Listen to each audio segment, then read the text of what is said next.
200 AFL games. I'm very fortunate to have seen Jamie Elliott's progression since his debut in 2012, and I'm sure Jamie Elliott's more than grateful to have played 200 AFL games given his injuries. 200 AFL games for Jamie Elliott, and what a grateful thing to say to compliment the career of Jamie Elliott. People seem to forget as well, Jamie Elliott missed the entire 2016 and 2018 seasons. The fair chunk of missed games there. Still mercurial, still an aerial weapon for us, even in 2025, and he's tracking along well towards a possible 15th season as well at Collingwood. Congratulations to Jamie Elliott on 200 AFL games. My favourite moment for me, and it's not up for debate, he's after the siren goal against Essendon in 2022. I was there. I was level 4 Pomfret stand though, so completely opposite the view of his set shot angle. Who gives a shit though? It's the greatest moment I've witnessed live watching a Collingwood game, and it's against Essendon as well, so even better.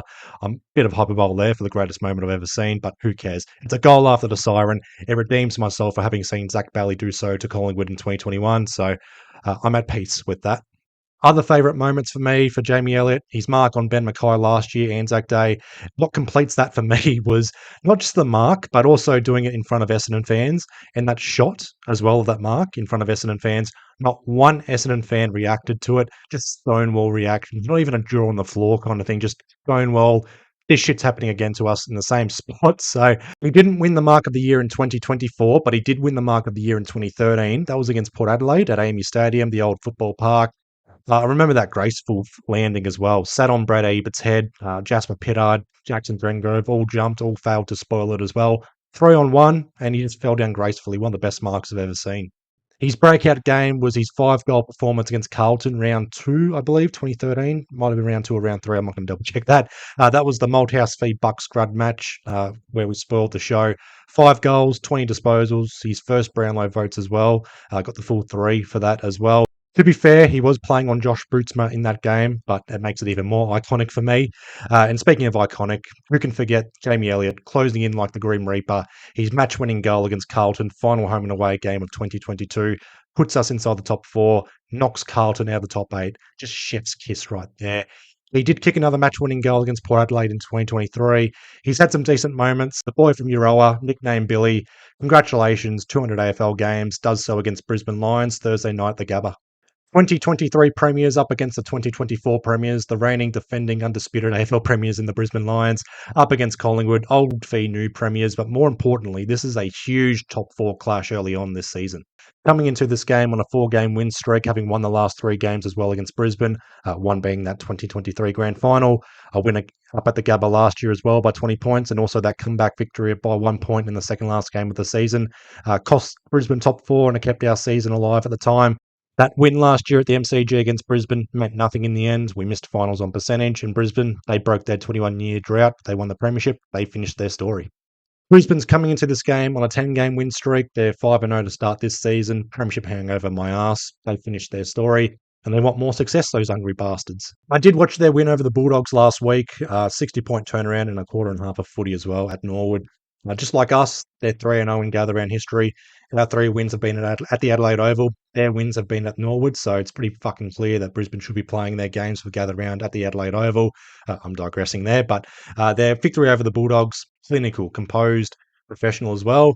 Despite being 39 points down and also having to deal with the Sam Darcy problem, they ended up plus 25 in tackles, plus 34 in disposals, plus 24 in marks as well. A lot of marks as well. Very crucial point. A lot of marks.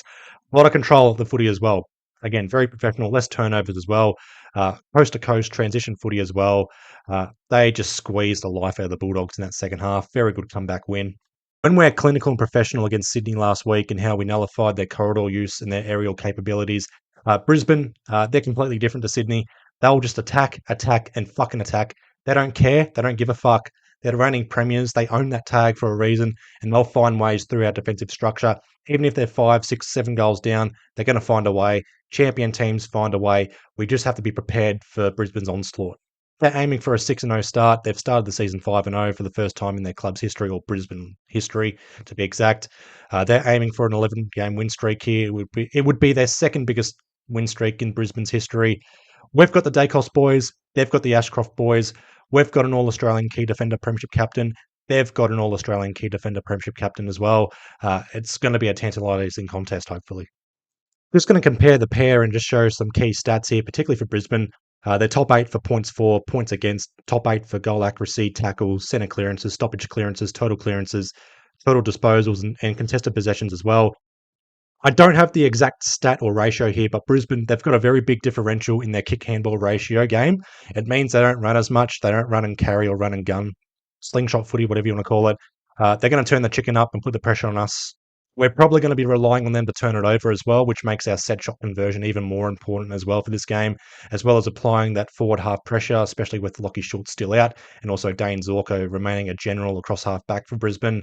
Not only do we have to be on our game here, we've got to find an extra gear compared to how we perform against Sydney as well. That's how good Brisbane's been so far in 2025.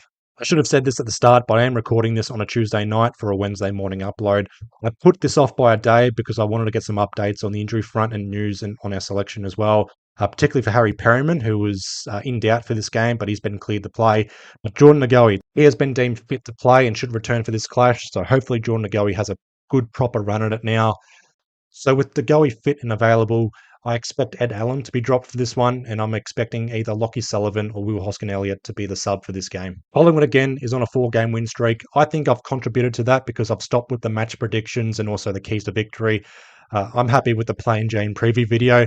I'm going to leave it with this weird stat. Excluding last year because we were the reigning premiers, Collingwood has defeated the reigning premier each year since 2018. I'll leave it at that. I'll wrap up that video here.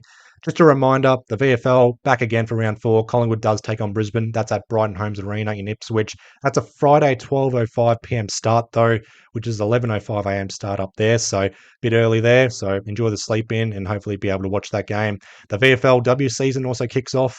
Collingwood takes on the Casey Demons Saturday afternoon, 2:35 p.m. start. That's at Casey Fields though. So technically all 3 Collingwood games are interstate as far as I'm concerned. So I'll watch all 3 games from the comfort of my own home. The Western Jets, Oakley Chargers, and Dandenong Stingrays all have the bye this week for the Coates League. So our father, son, and academy players, they're going to have the bye this week unless they're playing local footy elsewhere. But my next topic video, however, will probably be in regards to the 2025 draft and discussing the father-son picks, the NGAs, the draft picks we have to accumulate, and on what we possibly have to do as well. Just before I finish this video, it seems like my recent videos have hit an algorithm, so yay for me in terms of getting traction out there. I'm not posting external links. That's my promise. I will not post an external link. I'll leave it up to you guys if you enjoyed my videos. If you do enjoy my videos, give it a like. Feel free to comment. I will reply. Hopefully create some discourse in regards to Collingwood talk. Subscribe if you wish. I'm in it for the long haul. Still up and coming. Still learning the ropes. Hope you all stick around and enjoy my content. In the meantime, be well. Stay safe. Magpies out.